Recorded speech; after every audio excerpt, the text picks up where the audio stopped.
Hello again, everyone. Saka here, and welcome back to NASCAR Racing 2003 season, the next gen 22 mod by Full Circle Racing Designs here at Talladega for 18 laps.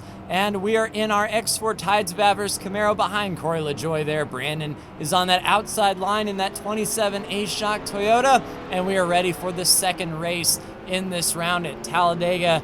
Brandon was good winning at Texas, so he is automatically in the next round. We'll see if we can punch our ticket into the next round as well. Joey Logano on the pole, but this is Talladega, so lines are going to move and shift. Who knows what's going to happen, and it's a big question mark for these playoffs for sure as we make that long drive down the tri-oval. And we will be needing a pit stop at about the halfway mark, probably lap 9 or so. We can go a little bit further to perhaps lap 11 or so, but a 2-tire change may be in the works, especially if it is a green flag pit stop. Speaking of green flag, waiting on the flag man, and green flag is out, up to speed, and we'll want to try to stay on that bottom as much as we can, but go with the line that has the energy and trying to get that speed up through the gears. Pack staying really tight together, and down the back straightaway will be 2x2x2 and possibly even 3x3x3 when everything starts to fan out here. Just biding our time behind Corey LaJoie, getting that momentum up. Corey looks to the left. No room down there to pass without going below that yellow line, staying nice and tight behind that 7. And Denny Hamlin going for the lead already, and pushing Joey Logano to the middle, and 4 wide in front with Almirola Reddick, Chase Elliott, and Kevin Harvick. And Kevin Harvick is nearly on the outside looking in. It's going to be a big race for both of those guys. Just survival of the fittest here as we're finally up to speed to complete lap 1. Third groove is forming up there. We'll take advantage and ride the bottom, possibly pass all of those cars to their inside.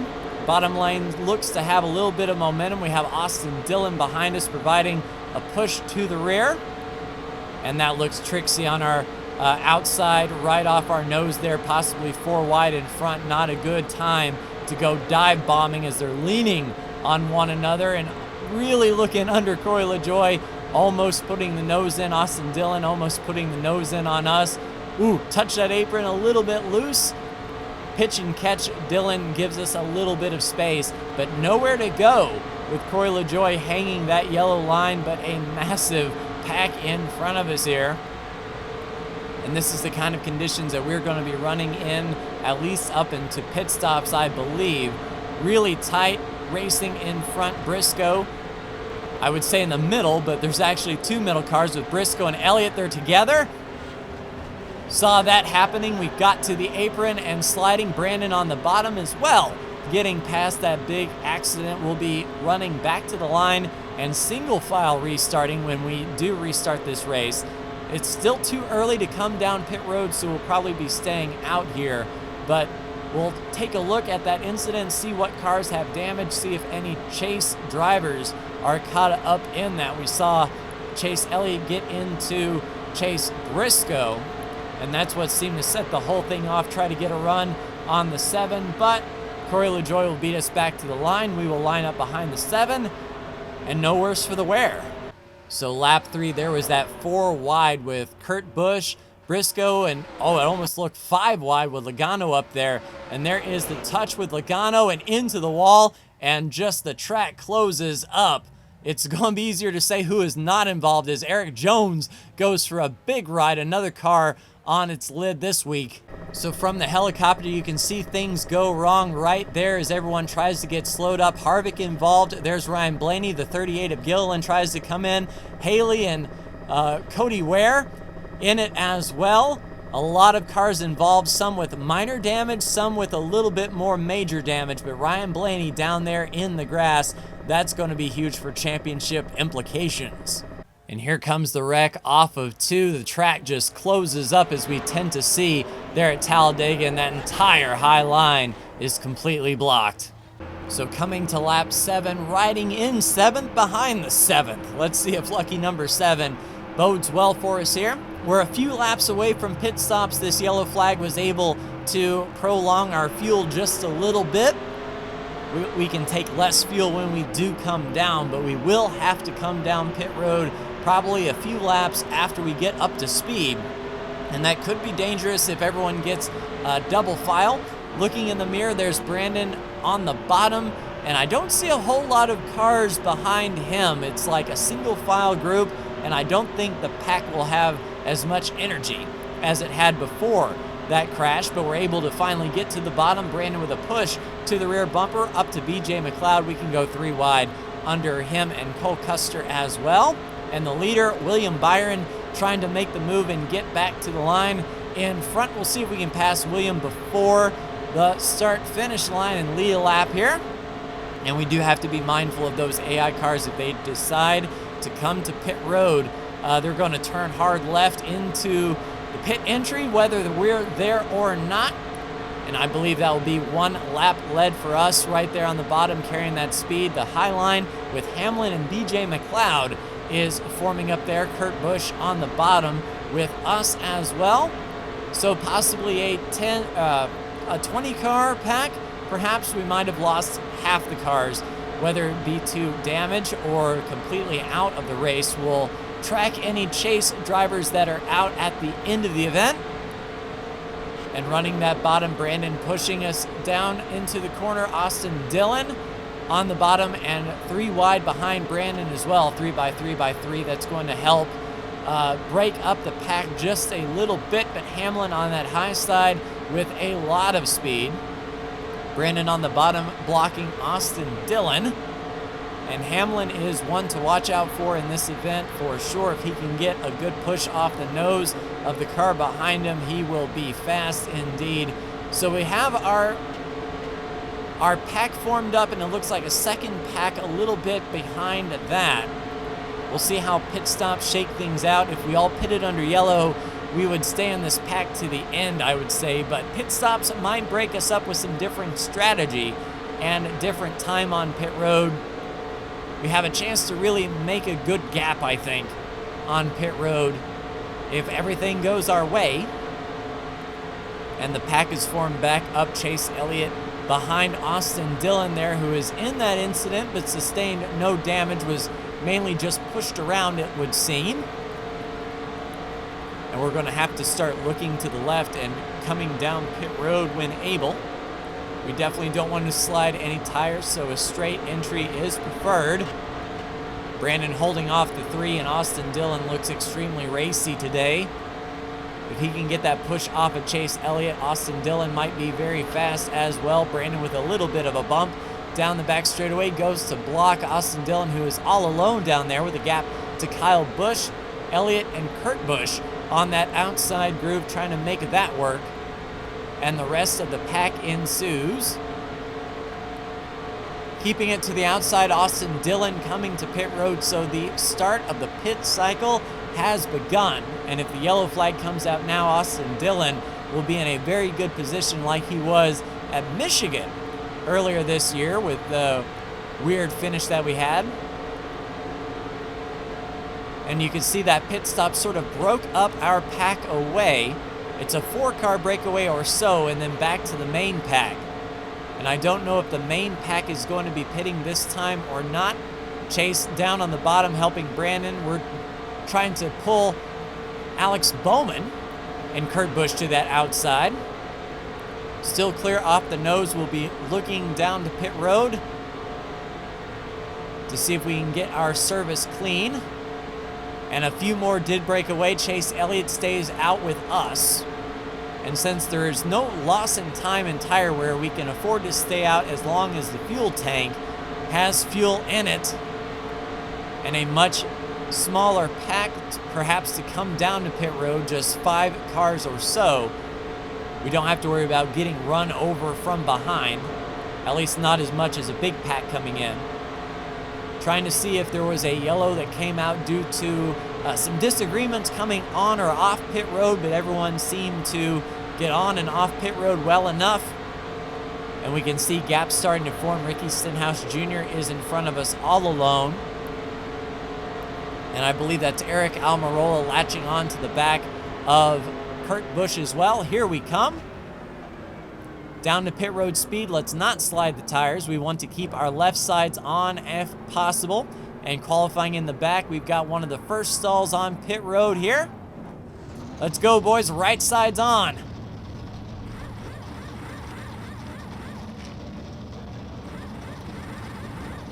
Those tires are on. Brandon's a little bit wonky in the pit box, but down and away, we are full. So side by side with Brandon on pit road exit, Denny Hamlin has just now gotten to his pit stall. There's Harrison Burton as well. We'll see if Hamlin comes out, if he is doing a fuel-only stop. I don't see the right sides going up on his car, and Hamlin is now down and away, so a little bit of a group. We'll see where the main group comes around, see if we can get up to speed looking in the mirror for anyone coming. And just the 17 of Chris Buescher all alone, so we'll be able to run down Chris once we get up to speed, and I don't see anyone else in the mirror. So I don't know if we are behind the curve or not, whether or not they did fuel only. I would imagine like a much bigger pack would be catching us here. But so far so good. Hamlin will be coming off pit road, and I don't know if he's going to join up to whatever pack may be coming. But there is Chris Buescher right out in front. We'll be able to get a pull off him and get up to speed. Looking in the mirror, I only see a few cars. But now back up to speed, and there is Chris Buescher trying to make something happen, go long, but to no avail. And here comes some cars coming off of pit road for position. There's William Byron. So we will pass William Byron quite substantially. I don't know if he took 4 tires in that exchange or not. There's Chase Elliott and Eric Almirola coming off pit road. They were with our pack before we peeled off, so these are all for position. Getting a pull off Bubba Wallace as well. So we're going to be catching them at full speed. Hopefully be able to pass them before they get quite to top gear here. To the outside, sing it around. Bubba Wallace might be holding Chase Elliott back. And there is Kyle Busch and Alex Bowman, who is also in our pack before we peeled off. So these should be for position as well. And Chase now around Bubba Wallace. We'll see if he can get to our rear bumper as well. There's Logano after that damage. And these cars are also for position as well around Larson. And it looks like old Timmy Hill going 1 lap down. Good run on Kyle Busch. Brandon looking to the outside, carrying all that speed off of turn 2. We will stick with him right on by that 18 if possible. Kyle thinks about moving into the groove, but we have the help. But Kyle should slot in right behind us and join our 2-car tango to make it 3 cars. And I do see a pack forming behind us. That pack is getting a little bit bigger with a little bit more energy. So Alex Bowman, and I can't tell who that is in front of Alex, and is that for position? Oh, that's Brad Keselowski. I don't think he would be for position, but I believe Alex Bowman definitely is. Around Ryan Blaney, who had that issue in that crash as well. He'll go a lap down. And trying to get as much speed as possible from those cars in front. Here comes a car off pit road, Baleki in the 77 it seems to be. And here comes the run from behind. Chase Elliott lined up. Denny Hamlin looks like he's trying to get that bottom to work with Kyle Busch on that outside. And it is a pack fight in the Roush Fenway cars trying to pee on the wheels of progress. Chris Buescher in the middle. Everyone gets around him, but fighting hard. Keselowski out there as well. And keeping that run to the middle around Alex Bowman. Brandon will try to lead this lap here. We're clear up top. We'll roll that top, and Kyle Busch with a move to go to the bottom 3 wide under Alex Bowman, and we are up top 3 wide in traffic. Brandon holding off that middle groove. Bubba Wallace filling that middle groove as well. As long as no one gets behind Bubba, we'll be able to get in between or carry that speed down the high line. Bubba Wallace gets to the bottom. That opens up the middle for us, trying to get a pull off Chase Elliott with Denny Hamlin on the bottom. Brandon with a move trying to get around Kyle Busch, forces him to the middle groove, and we force Chase Elliott to the outside, and there's room on the bottom to get down behind Hamlin and try to put Kyle Busch on that outside. Power move down to the bottom as well, from the top to the bottom, getting that pull from Brandon with 1 lap to go. Sponsored by Credit One Bank and all that good stuff. Down in the bottom around the Joe Gibbs Toyotas, Brandon opening that gap will look to the outside, back to the bottom before Hamlin can fill that gap. Jostling for position. Hamlin looks to the bottom. We will go to the middle. Brandon moves down to block, and we have a fender on the bottom. So Brandon picks up Kyle Busch, and we are hung out with Bubba Wallace trying to fill that gap under Hamlin. It's 3 wide behind us as we're side by side through 3 and 4. It's all going to be about the help, and we'll clear Brandon off of that corner with Hamlin on the bottom. Kyle abandons Brandon, looks to the outside, 3 wide. Hamlin is going to push. They touch in the tri-oval. Brandon trying to hold on, but we will take the checkered flag here at Talladega with Denny Hamlin in second and Brandon coming across in third, and some post-race spins in that tight group. Let's take a look at the top 10. So we take the checkered flag by a car length over Denny Hamlin. Third place, Brandon out of shape, pushing Denny. Battle for fourth is impressive with Kyle Busch, Bubba Wallace, and Eric Almirola side by side. Oof, that was close. Followed by Alex Bowman, and Martin Truex Jr. managed to survive that race side by side. Austin Dillon, Brad Keselowski, and Chase Elliott, all within a tight-knit group, with Corey LaJoie actually not that far behind, as well as Ty Dillon and Kurt Busch, all in a pack. So a pack of 14 across the line, less than a second from the leader. Joey Logano with that damage comes across the line in 25th place. Kyle Larson fighting hard, but comes across the line in 19th. William Byron was a big factor, but something must have happened on pit road, coming across the line in 22nd. Kevin Harvick all messed up, coming across the line in 29th without a rear clip. Ryan Blaney manages a top 20. Austin Cindric comes across in 24th. And Tyler Reddick is the last of your championship drivers across the line in 27th. Going into the Roval, Kevin Harvick is your cut-off driver. Myself, Brandon, and Denny Hamlin are mathematically guaranteed into the round of 8, but it is tight. From William Byron back to Harvick, Blaney 5 back, Cindric 6 back, Keselowski and Tyler Reddick long shots. But next week we head to Charlotte for the Roval. So like, share, and subscribe if you are so bold. Thank you so much for tuning in, and we'll see you next week for the cutoff race at Charlotte. Take care.